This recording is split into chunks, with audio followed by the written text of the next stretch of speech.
Bonjour à tous et bienvenue sur la chaîne Jeux en carton. Aujourd'hui, on poursuit les présentations des jeux dédiés à l'univers de Dune avec Dune Secrets Enfouis qui sortira donc en octobre 2022 édité par Yellow.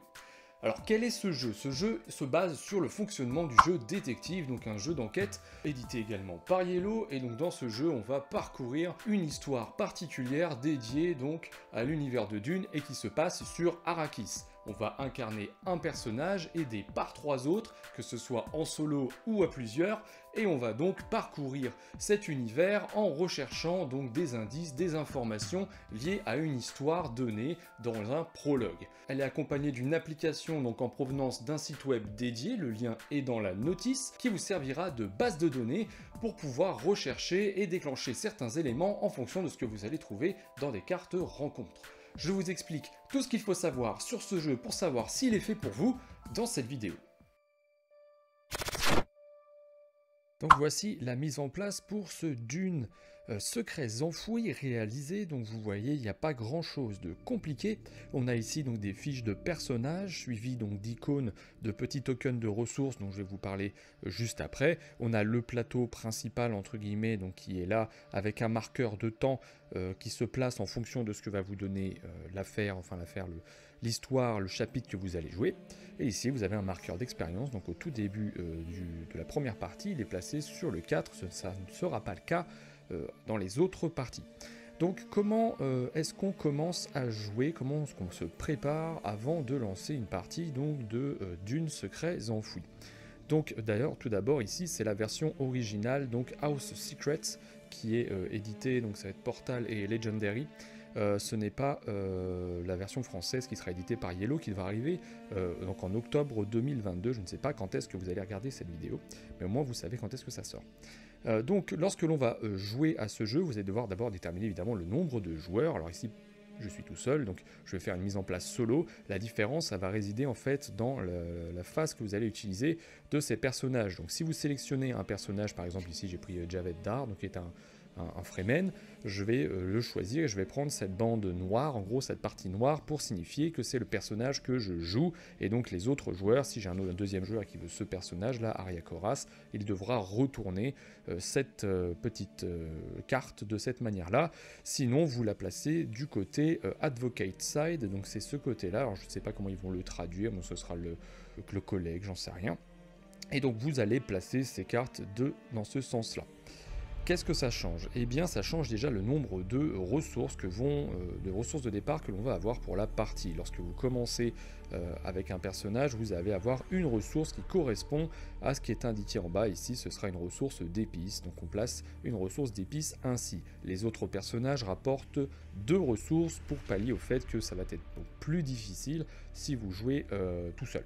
Donc ici, Gora Malik, ici nous rapporte 2 ressources d'eau. Ici, on a Daniel Arias qui nous rapporte 2 ressources armes et Arya Koras qui nous rapporte 2 ressources subterfuges. Il existe un autre type de ressource qui est une sorte de joker qui est ce... Hop, perdu, c'est pas ça. Qui est le... je vais y arriver. Cette ressource-là, pardon. Voilà, donc cette ressource-là, c'est un joker que l'on va pouvoir utiliser pour n'importe quelle ressource. Vous allez préparer le paquet donc, de cartes ici, qui est le paquet de cartes rencontre, donc là avec la couverture dessus pour pas être spoilé. Ici, pareil avec le paquet A7, donc ce paquet-là, pareil, vous avez la même chose, sauf que ce sont des lettres ou des chiffres, et vous placez une couverture dessus pour éviter d'avoir en vue des choses que vous ne devez pas savoir à ce moment-là de la partie. Vous avez donc le plateau, ça on en a parlé, et donc évidemment vous avez avec ce jeu là une application. Donc c'est un jeu qui est basé sur le système du jeu détective qui est utilisé déjà, alors c'est non pas une application mais plutôt un site web, donc il faut aller directement sur votre PC, tablette, téléphone comme vous préférez sur le site concerné, donc le lien est donné dans les règles du jeu, et donc quand vous arrivez sur le site concerné, vous allez avoir une introduction qui va correspondre donc à l'intro de votre chapitre forcément. Donc il faut le dérouler et vous expliquer. Donc forcément quand vous allez commencer, vous allez jouer par le prologue, donc avec une aventure plus courte que les autres aventures. Donc vous avez une petite vidéo qui est en fait plus du texte un peu stylisé. Et ensuite, vous allez continuer et vous allez vous retrouver dans la partie du jeu principal. Vous avez un côté qui est Filmbook et l'autre côté qui est History. Ce sont deux catégories de choses que vous allez pouvoir découvrir sur des cartes en explorant, et vous allez pouvoir rentrer des numéros qui correspondent donc à Filmbook ou à History, ça va vous donner des informations pendant la partie. Alors comment fonctionne le jeu, ce jeu-là, donc Dune Secrets Enfouis? C'est très simple, vous allez avoir une histoire quand vous avez commencé, donc chaque chapitre va arriver avec sa petite fiche histoire qui représente ça. Donc ici P pour prologue, vous avez évidemment un chapitre 1, chapitre 2, chapitre 3, il y a 3 chapitres et un prologue dans cette boîte de jeu. Il faut lire donc toute cette partie-là qui correspond à l'histoire. Donc ici par exemple on est sorti d'une prison Harkonnen par un espèce de groupe de Fremen et une vieille femme qui nous donne pour mission, donc en reconnaissance, d'aller trouver dans la ville de Mekhala ce qui est arrivé à une équipe qu'elle a envoyée, une équipe donc vous voyez bien que c'est pas des choses comment dire, que c'est pas des choses très clean. Je vais y arriver.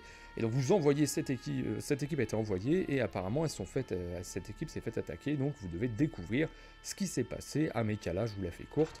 Et donc de ce côté-là, lorsque vous retournez, vous avez les mission goals, donc qui sont évidemment les objectifs de mission. L'objectif principal, ici, trouver pourquoi est-ce que le campement a été attaqué. Et donc deuxième objectif, objectif secondaire, trouver ce qui est arrivé à l'unité de Zarzur, donc qui est la dame qui nous a libérés. On vous donne aussi le time track, donc c'est le marqueur sur lequel vous devez placer, enfin l'endroit où vous devez placer le marqueur, donc il correspond au nombre de cartes rencontres que vous allez pouvoir dérouler dans une partie. À 0, la partie s'arrête. Vous avez des règles spéciales, donc ici par exemple on vous demande de prendre des assets, donc c'est dans le paquet correspondant, P, A et B, donc je les ai sortis pour que vous puissiez les voir. Donc P, A, B, vous les prenez, et donc vous avez un petit symbole flips qui vous demande de le retourner, vous le retournez, vous lisez, et vous avez certaines choses, certaines icônes qui vont vous permettre d'avancer dans l'histoire. Vous prenez la map d'Arrakis, donc la map d'Arrakis vous l'avez en grand format ou en petit format, ça vous permet surtout de contextualiser, de pouvoir voir où est-ce que vous allez. Et enfin vous avez ici des rencontres qui sont déjà disponibles, qui vont vous permettre de commencer tranquillement la partie en vous basant donc sur les premières choses que vous allez pouvoir faire. Donc ici ce sont 2 rencontres qui sont liées à ce qui est noté derrière. On va pouvoir rencontrer une personne de confiance et la personne qui devait être rencontrée par la brigade qui s'est fait attaquer. Voilà, ça vous donne un petit peu vers où est-ce qu'il faut aller. Donc comment ça fonctionne ensuite? À partir de là, c'est très simple, vous allez choisir quelle rencontre vous souhaitez faire, c'est aussi simple que ça. Donc là par exemple on lit les cartes, donc hop, ça sont en anglais, hein, évidemment je le rappelle, j'ai la VO, donc la VF va sortir, pas de problème pour ça. Ici sur cette carte, hop, j'ai un symbole de rencontre, c'est cette carte avec ce numéro. Donc ça, je le conserve et je le garde sous les yeux en me disant que je vais pouvoir aller explorer ça. Sur la fiche donc, que j'ai eue, j'ai deux rencontres potentielles, c'est pareil. Je vais pouvoir aller rusher pour pouvoir aller voir un petit peu ce qui se passe vis-à-vis de ces rencontres-là. Donc lorsque vous allez jouer votre tour, vous allez devoir déterminer quelle rencontre vous souhaitez faire. Donc par exemple ici, je peux aller voir, parler aux survivants du campement. Donc on me dit 001, qu'est-ce que je fais? Je prends la carte 001 et donc je la lis. Je la lis, qu'est-ce qui se passe? Plapla, on prend des notes, hein. Dans ce jeu-là, il faut prendre des notes pour savoir un petit peu ce qui se passe, parce que le but du jeu, c'est qu'à la fin, on va donc à la fin du déroulé du temps, on va vous poser des questions et il va falloir y répondre. Vous allez avoir des QCM, il va falloir y répondre pour savoir si vous avez gagné ou non, ou bien vous avez la possibilité de jouer en story mode, un peu comme en jeu vidéo, c'est-à-dire que vous ne vous prenez pas la tête, vous voulez juste avancer dans l'histoire. Dans ce cas-là, il n'y a pas de notion de victoire ou de défaite à chaque chapitre, et bon, je trouve ça un petit peu moins fun pour le coup. Donc là, vous arrivez, vous lisez ceci, ok, et des fois, vous avez des icônes qui sont indiquées en bas. Donc là, c'est l'icône très simple qui vous dit, vous pouvez accéder derrière, vous lisez ce qui se passait, tac, tac, tac, et vous avez souvent donc d'autres rencontres que vous allez pouvoir réaliser. Certaines de ces rencontres vont vous demander de consommer des ressources. Attention, la règle vous dit, les ressources sont assez rares, il ne faut pas les prendre à la légère, vous risquez d'être en pénurie de ressources, puisque à chaque chapitre, vous conservez les ressources que vous avez, donc vous perdez définitivement celles que vous avez utilisées, et donc vous vous retrouvez ici à devoir par exemple dépenser de l'eau si vous voulez faire cette rencontre numéro 10.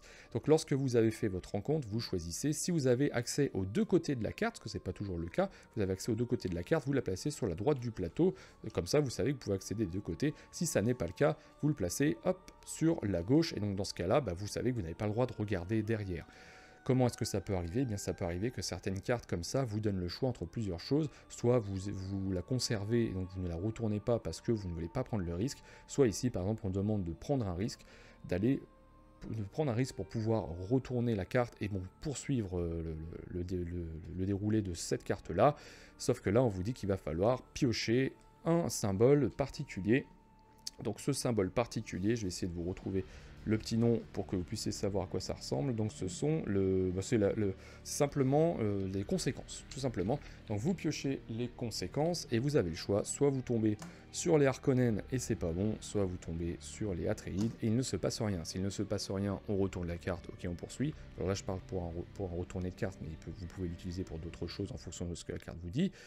En gros, soit vous réussissez et vous pouvez faire la chose en question, soit vous échouez, et donc si vous échouez, enfin si vous piochez donc le symbole rouge, vous allez vous retrouver à devoir perdre de l'expérience. Donc ça, c'est pas forcément, c'est quelque chose qui va vous embêter donc à la fin de la partie, parce qu'à la fin de la partie, vous allez pouvoir acquérir des compétences particulières, ce que vous allez coller, ce sont des autocollants, hein, c'est du legacy, vous n'allez pas pouvoir y rejouer si vous collez les autocollants. Après, bon, il y a des choses qui vous permettent, si vous voulez prendre des notes, vous pouvez le faire en prenant des notes, il n'y a aucun problème, évidemment.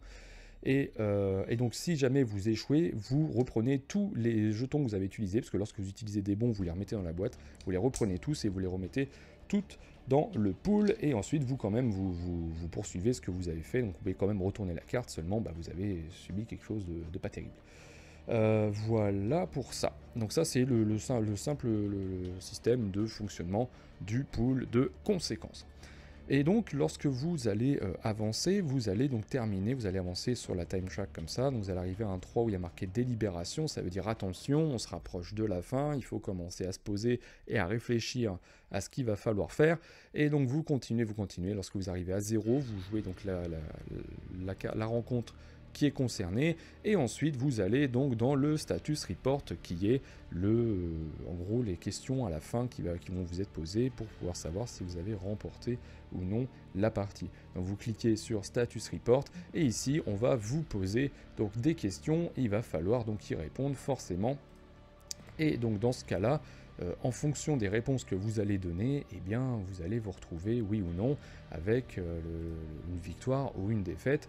Vous avez le choix, donc, comme je vous disais, en story mode ou en victory point variant, donc c'est avec une variante avec des points de victoire. C'est ce qui correspond, le point de victoire, c'est ce qui correspond au fonctionnement initial de détective.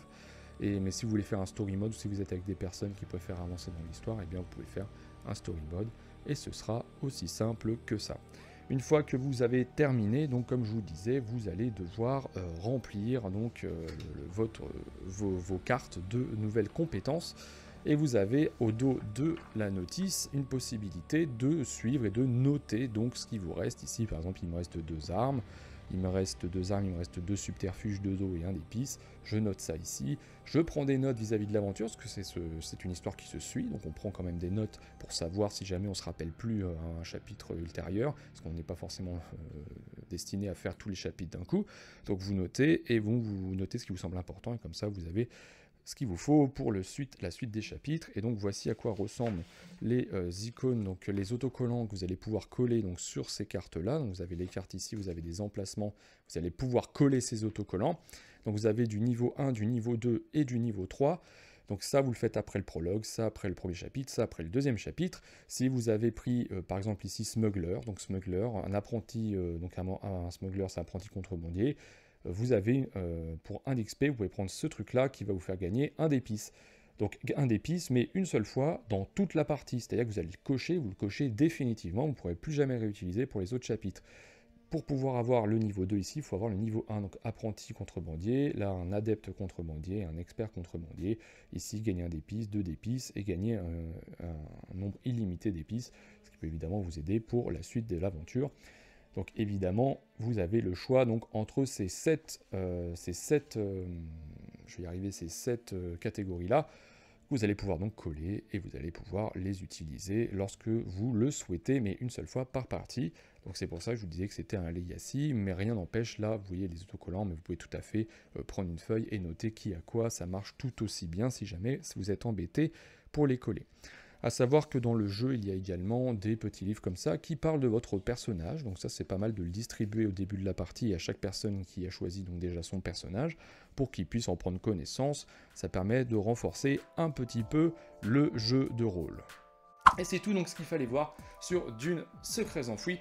Donc laissez-moi un commentaire si vous avez des questions vis-à-vis de ce jeu ou des remarques à faire vis-à-vis de cette vidéo.